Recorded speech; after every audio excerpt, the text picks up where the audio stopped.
October 27th, 1993, 2:30 in the morning. The Dunes Hotel and Casino, once the jewel of the Las Vegas Strip, stood alone in the desert darkness, waiting to die. In 18 seconds, 200 pounds of explosives would erase 38 years of history. But here's what they didn't tell you about the Dunes.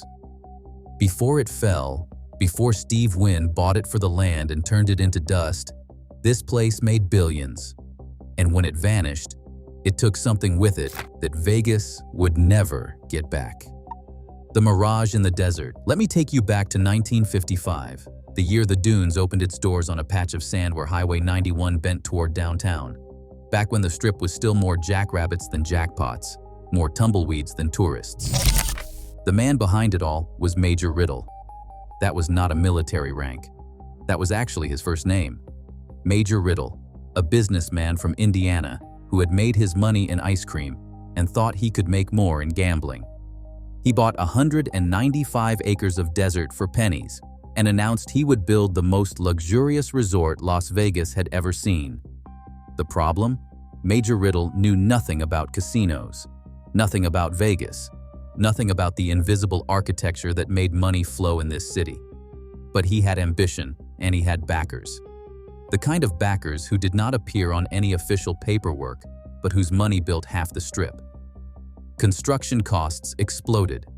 The original budget of $4 million became $6 million, then $7 million. Riddle scrambled for financing, bringing in more investors, more silent partners, more men whose names you would not want to say out loud in certain rooms. The Dunes opened on May 23, 1955, with a massive diamond-shaped sign out front and absolutely no idea how to run a casino. Opening night was chaos. The dealers did not know the games. The pit bosses could not count cards. Money disappeared in directions nobody could track. Within 3 months, the Dunes was bankrupt. But here is where the real story begins. The men who had loaned Major Riddle money were not the type to just write off bad debt. They sent Jake Kozloff, a Chicago businessman with ties to the outfit, to take over operations. Kozloff brought in experienced casino men, people who understood the count room, the cage, the skim. And in 1956, something happened that would define the Dunes forever. They installed the Sultan statue. 30 feet of fiberglass in neon, a turbaned figure with his arms crossed, standing guard over the entrance like some kind of desert deity. It wasn't the biggest sign on the Strip. It wasn't the brightest, but it was the most recognizable. You saw that Sultan, and you knew exactly where you were. The Dunes had found its identity. Arabian Nights. Themed, exotic. A fantasy of harems and magic carpets and endless wealth. It was absurd. It was perfect. It was Vegas.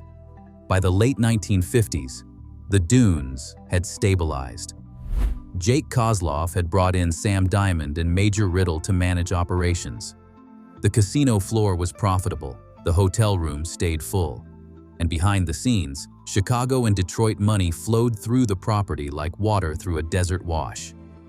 In 1961, something revolutionary happened. The Dunes added an 18-hole golf course designed by Dick Wilson, the first championship-level course directly on the Las Vegas Strip. Suddenly, the property wasn't just about gambling. It was about lifestyle. High rollers could play cards all night, sleep until noon, then tee off at one of the finest courses in Nevada. The golf course changed everything. It attracted a different clientele: businessmen, celebrities, athletes, people who had money to lose and time to burn. The Dunes became more than a casino. It became a destination. But Major Riddle's problems weren't over. The Nevada Gaming Control Board kept asking questions. Where did the money come from? Who really owned this place? Why did certain men from Chicago keep showing up in the count room? In 1964, Riddle finally sold out completely. The new owners were a consortium led by M.B. Dalitz, the legendary Cleveland mobster who had built the Desert Inn and practically invented the modern Las Vegas casino. Dalitz brought in Charlie Rich and Continental Connector Corporation, a company with obvious ties to the Teamsters Central States Pension Fund. Now the Dunes had real muscle behind it, real expertise, real connections, and it was about to enter its golden age. The golden years, 1964 to 1984. Those were the years when the Dunes stopped being just another casino and became a legend. It started with Frank Sinatra. Old Blue Eyes had performed at the Sands, at the Desert Inn, at every major room on the Strip. But in 1967, he signed a deal to appear regularly at the Dunes, and where Sinatra went, everyone followed. Dean Martin played the Dunes, so did Sammy Davis Jr. Tom Jones became a regular. Diana Ross, Elvis Presley in his comeback years. The showroom, called the Sultan's Table, later renamed the Dunes Theater, became one of the hottest entertainment venues in America. But the real revolution happened in 1957, a full decade before Sinatra arrived. The Dunes premiered Minsky's Follies, the first topless show on the Las Vegas Strip. Now, Vegas had always pushed boundaries. The city was built on giving people what they couldn't have at home. But topless showgirls? That was scandalous. It was shocking.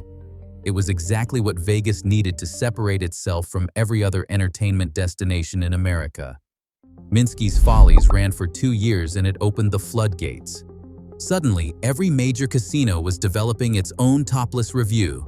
The Stardust had Lido de Paris. The Tropicana had Folies Bergère. But the Dunes did it first. And in Las Vegas, being first means being legendary. The money that flowed through the Dunes during those decades was staggering. The casino floor alone generated an estimated $50 to $70 million a year in gross gaming revenue during the 1970s. That's real money, life-changing, empire-building, send your grandkids to college money. The golf course attracted tournaments, celebrities, corporate outings. It became a status symbol to play the Dunes. Willie Nelson played there. So did Bob Hope and Gerald Ford. The golf course wasn't just an amenity. It was a money-printing machine disguised as recreation. And then there was the skim. Because of course, there was a skim. This was mob-run Vegas, the golden age, the era before corporations and computers and surveillance systems that tracked every dollar. The Dunes' skimming operation was sophisticated, almost elegant.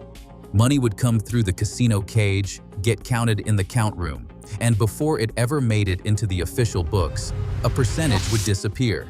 5% here, 10% there. Amounts small enough not to trigger audits, but large enough to matter when you were moving millions of dollars a month. Nobody knows exactly how much got skimmed from the Dunes over the years. Estimates range from $20 million to over $100 million. The FBI investigated. The IRS investigated. The Nevada Gaming Control Board investigated. But proving it? That was another story. In 1980, the Dunes expanded again, adding a 23-story tower called the Oasis Tower. 400 new rooms, bringing the total to 1,210 rooms. New restaurants, new casino space, a complete renovation of the showroom. The property was thriving. But behind the success, the ownership structure was changing. In 1984, a Kansas City lawyer named Morris Shanker took control of the Dunes. Shanker was a fascinating character. He had represented Jimmy Hoffa and the Teamsters Union. He had been linked to organized crime figures for decades, and he had just orchestrated one of the largest Teamsters pension fund loans in history to finance his purchase of the Dunes. $94 million. That is what the Teamsters loaned Morris Shanker to buy the Dunes, and Shanker promised he would turn the property into the crown jewel of the Strip. Instead, he drove it into the ground. The Invisible Empire. Morris Shanker was not a casino operator. He was a lawyer who specialized in making problems disappear. And when he took over the Dunes in 1984, he brought his entire philosophy with him. Maximize short-term profits, defer maintenance, extract every dollar possible, worry about tomorrow when tomorrow comes. At first, the Dunes kept performing. The golf course still attracted high rollers. The showroom still booked major acts. The casino floor still printed money. But anyone paying attention could see the cracks forming. Shanker cut costs everywhere. Staff reductions, deferred maintenance on the hotel towers. The carpets started looking worn, the rooms outdated. The restaurants lost their edge. And worst of all, Shanker could not navigate the changing regulatory environment. By the mid-1980s, Vegas was transforming. The mob was being pushed out. Corporate ownership was taking over. Howard Hughes had bought half the Strip before he died. Kurt Kerkorian had built the original MGM Grand. The old guard, the men who had built Vegas on borrowed money and buried secrets, were dying off or going to prison. The Nevada Gaming Commission was cracking down. They wanted clean ownership, transparent financing, no more Teamsters pension fund loans, no more silent partners from Chicago or Detroit or Kansas City. If you wanted to operate a casino in Nevada, you had to prove where every dollar came from. Morris Shanker could not do that. His entire financial structure was built on Teamsters money, money connected to organized crime, money that could not survive serious scrutiny. In 1984, the Gaming Commission began investigating Shanker's fitness to hold a gaming license. The investigation dragged on for years. Shanker hired lawyers, delayed hearings, filed appeals, but the writing was on the wall. The Dunes was operating on borrowed time with an owner the state wanted gone. Meanwhile, the property continued to bleed money. The $94 million Teamsters loan? Shanker was defaulting on payments. The interest alone was crushing. The Dunes generated revenue, but not enough to service that debt and maintain the property and compete with the new mega resorts rising on the Strip. In 1989, Steve Wynn opened the Mirage. 3,000 rooms, a volcano out front, white tigers inside, $630 million in construction costs. It was a declaration that Vegas was entering a new era. The era of spectacle, of themed resorts, of family-friendly mega properties that made the old guard look tired. The Dunes looked ancient by comparison. 1,200 rooms versus 3,000. A golf course versus a volcano. A sultan statue versus Siegfried and Roy. The future was happening a mile south, and the Dunes was stuck in 1970. By 1990, Morris Shanker was out of options. The Gaming Commission had revoked his license. The Teamsters wanted their money. The property was falling apart. Creditors were circling. The Dunes was worth more dead than alive. And then, Steve Wynn made a phone call. Death sentence. Here's the thing about Las Vegas. The land is always worth more than the buildings. Always. Because you can knock down a building in 12 seconds. But you can't create more strip frontage. You can't build a new boulevard. The real estate is the real asset. Steve Wynn understood that better than anyone. He looked at the Dunes and he didn't see a failing casino. He saw 220 acres of prime Las Vegas Boulevard frontage. He saw the future. In January 1993, Wynn announced that Mirage Resorts had purchased the Dunes for $75 million. The price was almost irrelevant. What mattered was what Wynn planned to build on that land. Bellagio, a $1.6 billion resort inspired by an Italian lakeside village, 3,000 rooms, an 8-acre artificial lake, dancing fountains choreographed to music, a multi-million-dollar fine art collection, restaurants by the world's greatest chefs. It would be the most expensive resort ever built in Las Vegas, the most luxurious, the most ambitious. And it required the complete destruction of the Dunes. The announcement hit the property's employees like a death sentence. Over 2,000 people worked at the Dunes.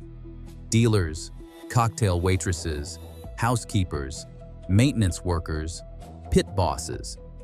Some had been there for 30 years. They'd raised families on Dunes paychecks, sent kids to college, built lives around the stability of working at one of the most profitable casinos on the Strip. Now, they had months, maybe a year. The Dunes officially closed on January 26, 1993. The final shift was surreal. Dealers dealt their last hands. Slot machines paid out their last jackpots. Cocktail waitresses served their final drinks. The casino floor, which had seen billions of dollars change hands over 38 years, went silent. Some employees cried. Some took souvenirs, ashtrays, playing cards, anything small enough to pocket. One longtime bartender later said he stood in the empty casino at 3 in the morning after the last guest had left and just listened to the silence. For 30 years, this place had been noise, music, laughter, the sound of chips and dice, and slot machines. Now, nothing. Just air conditioning and ghosts. The Sultan statue came down in February 1993. 30 feet of fiberglass that had watched over the strip for nearly 40 years. They cut it into pieces. Some parts went to collectors. Some went to scrapyards. The head ended up in a warehouse somewhere, staring at nothing. The golf course closed. The championship-level fairways that Willie Nelson and Bob Hope had played were abandoned. The grass turned brown. The sand traps filled with desert weeds. Within months, it looked like it had never existed.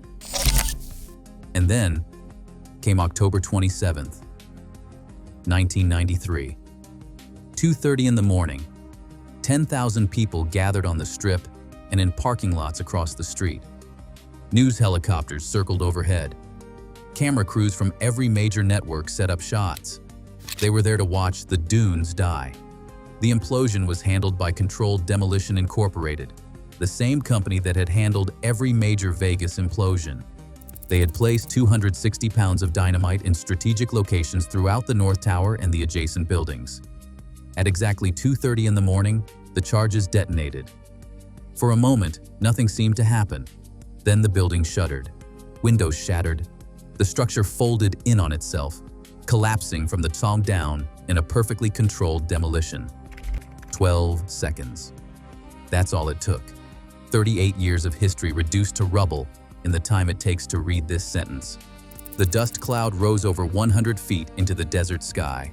Gray ash rained down on Las Vegas Boulevard. The crowd cheered. People took photographs. Some former employees stood in silence, watching the place they had worked vanish into smoke. The remaining structures came down in piecemeal demolition over the following months. The South Tower, the low-rise buildings, the casino. By mid-1994, the entire Dunes complex was gone. Nothing left but bare land and construction equipment preparing to build Steve Wynn's dream. What the Dunes left behind. So let's talk about the money. $3 billion in revenue over 38 years. That is not adjusted for inflation. Those are actual dollars that flowed through the Dunes casino cage, across those blackjack tables, into those slot machines. $3 billion that had to go somewhere. Some of it went to legitimate investors. The shareholders who had put money into the property in the 1950s and sold out in the 1960s. Men like Major Riddle, who walked away with enough to retire comfortably but nothing close to what he had dreamed of. They did fine. Not rich, but fine. Not legendary, but alive. Some of it went to Morris Shanker and his associates. Despite driving the property into bankruptcy, despite defaulting on a $94 million Teamsters loan, despite losing his gaming license, Shanker walked away with millions. The Teamsters pension fund lost money. The union members, whose retirement savings had financed Shanker's purchase, got nothing back. But Shanker himself? He died in 2006 at age 88. Wealthy, comfortable, and unindicted. Most of it, the majority of those billions, went to the mob families who controlled the Dunes through its golden years. Chicago took their cut. Detroit got theirs. Kansas City. The skim operation ran for decades. Nobody knows the exact numbers. The FBI estimated 20 million skimmed. The IRS said maybe 50 million. Some researchers put it over $100 million. The men who knew are dead. Or not talking. But here is the thing. The real cost of the Dunes closing was not measured in dollars that went to mobsters or lawyers. It was measured in lives. 2,143 employees who lost their jobs when the dunes closed on January 26, 1993. That is the actual count from Nevada Gaming Commission employment records. There is a dealer named Robert Hernandez who worked at the dunes for 23 years. He started in 1970 when he was 22 years old. He gave an interview to the Las Vegas Sun in 2003, 10 years after the implosion. The reporter found him working the graveyard shift at the El Cortez downtown, a small locals casino that paid half what the dunes used to pay. Hernandez said closing the dunes destroyed him financially. He had bought a house in Henderson in 1985 based on his dunes salary. He put both kids through UNLV. He had a retirement account building. When the casino shut down, he was 51 years old with skills that only worked in a specific kind of Vegas, the old Vegas, the Vegas that was disappearing. He found work at smaller casinos, downtown properties, off-strip joints. The money was not the same. He lost the house in 1996. Foreclosure. One kid had to leave college halfway through senior year. The family moved into a 2-bedroom apartment. He told the reporter that watching the implosion on television felt like watching his own life collapse. 12 seconds. That is all it took to erase 23 years of showing up for every shift, dealing cards with precision, never stealing, never cheating, doing everything right. He said he could not even be angry about it because who do you get angry at? Steve Wynn for buying the property, Morris Shanker for running it into the ground, the mob for skimming millions while paying workers barely above minimum wage? You cannot be angry at gravity. You cannot be angry at the desert. There is a woman named Patricia Gomez who worked as a cocktail waitress at the dunes from 1968 to 1993. 25 years of carrying drinks, smiling at drunk businessmen, pretending every customer was the most important person in the room. She was 53 when the dunes closed, too old for most strip properties to hire, not old enough to retire. She applied everywhere. The new Luxor, Treasure Island, even the Mirage, though she knew it was hopeless. Every interview ended the same way. We'll keep your application on file. The call never came. Gomez eventually found work at a small casino in North Las Vegas. The tips were a fraction of what she'd made at the dunes. In a 2008 interview, she said the hardest part wasn't the money, it was the loss of identity. For 25 years, she'd been a dunes girl. That meant something. It meant status, pride, a kind of Vegas royalty. After the dunes closed, she was just another cocktail waitress, anonymous, replaceable, forgotten. The construction of Bellagio began in 1994, less than a year after the dunes implosion. The design was inspired by the village of Bellagio on Lake Como in Italy. 3,000 rooms. An 8-acre artificial lake on Las Vegas Boulevard. Fountains that would dance to music, shooting water over 200 feet into the air. A conservatory with seasonal displays. An art gallery featuring Picasso, Monet, Van Gogh. Restaurants by Michelin-starred chefs. $1.6 billion. The most expensive resort ever built anywhere in the world. And every dollar of it required the dunes to disappear completely. Bellagio opened on October 15, 1998 at 8 p.m. Exactly 5 years, 8 months, and 18 days after the dunes implosion. Steve Wynn stood at the podium and called it the culmination of everything he'd learned about Las Vegas. He talked about elegance and sophistication. He never mentioned the dunes, not once. Not the property that had occupied this land for 38 years. Not the 2,000 people who'd lost their jobs. Not the $3 billion in revenue that had proven this location was prime real estate. The past didn't exist. Only the future mattered. And the future was spectacular. Within a year, Bellagio was the most profitable resort in Nevada. But if you stand in Bellagio today, there's no indication the dunes ever existed. No plaque, no monument, no acknowledgement that anything came before. The land has no memory. Only the people remember. And they're dying off, one by one. The Sultan statue's head eventually ended up at the Neon Museum in downtown Las Vegas. It sits in pieces in the boneyard, fiberglass weathered by years in storage, paint faded from turquoise to pale blue. Tourists take pictures sometimes, mostly younger people who have no idea what it represents. They don't know this statue once meant something, that it was a landmark, a meeting point, a symbol of an entire era. There are other fragments scattered around the city. A roulette wheel from the dunes sits in a private collection. Some hotel furniture ended up in a warehouse where a dealer sells casino memorabilia. Ashtrays with the Dunes logo appear on eBay every few months, going for $20 or $30 to collectors who remember. But these are just objects. What really remains is something harder to quantify. It's in the way a 70-year-old former cocktail waitress's eyes light up when someone asks her about working at the Dunes.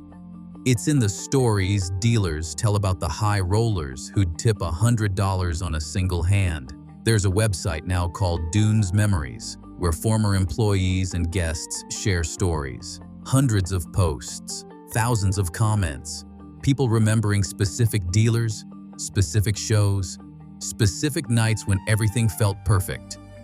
One post from a woman named Sandra Davis has been pinned to the top for years. She wrote about visiting the Dunes with her father in 1976 when she was 12 years old. They stayed 3 nights. Her father taught her to play blackjack at a table where the dealer let them bet quarters at 3 in the morning. She remembered the Sultan statue lit up at night, the pool shaped like a lagoon, the feeling that she was somewhere special. She wrote these lines. My father died in 1992. We never got to go back to the Dunes together, and now it's gone too. Sometimes I think about that trip and wonder if any of it was real. Then I'll see a picture of the Sultan statue and I'll know it was real. It happened. We were there. That's what the Dunes left behind. Not the $3 billion that disappeared into mob pockets. Not the buildings that got imploded in 12 seconds. What remains is the memory of a time when Vegas felt different, when it was rough around the edges, when you could work at a casino for 30 years and feel like family instead of an expendable labor unit. The Strip has demolished the Dunes, the Sands, the Desert Inn, the Stardust, the Riviera, the Frontier. It will demolish more. Probably Bellagio someday, when something bigger and more expensive needs that land. The cycle never stops. The city eats its own over and over, each generation building monuments on the bones of what came before. But here is the truth they do not tell you. You can demolish a building. You can erase a name from the skyline, but you cannot demolish memory. You cannot implode the stories people carry. You cannot bulldoze the way someone's face changes when they remember the best night of their life happened in a place that does not exist anymore. The Dunes vanished from the Las Vegas skyline on October 27, 1993. But it still exists in every photograph saved, every story told, every time someone says, I remember when the Strip had the Dunes. As long as someone remembers, the casino is not really gone. Steve Wynn built Bellagio. It is beautiful, successful, everything he promised. But does he ever think about what he destroyed to build it?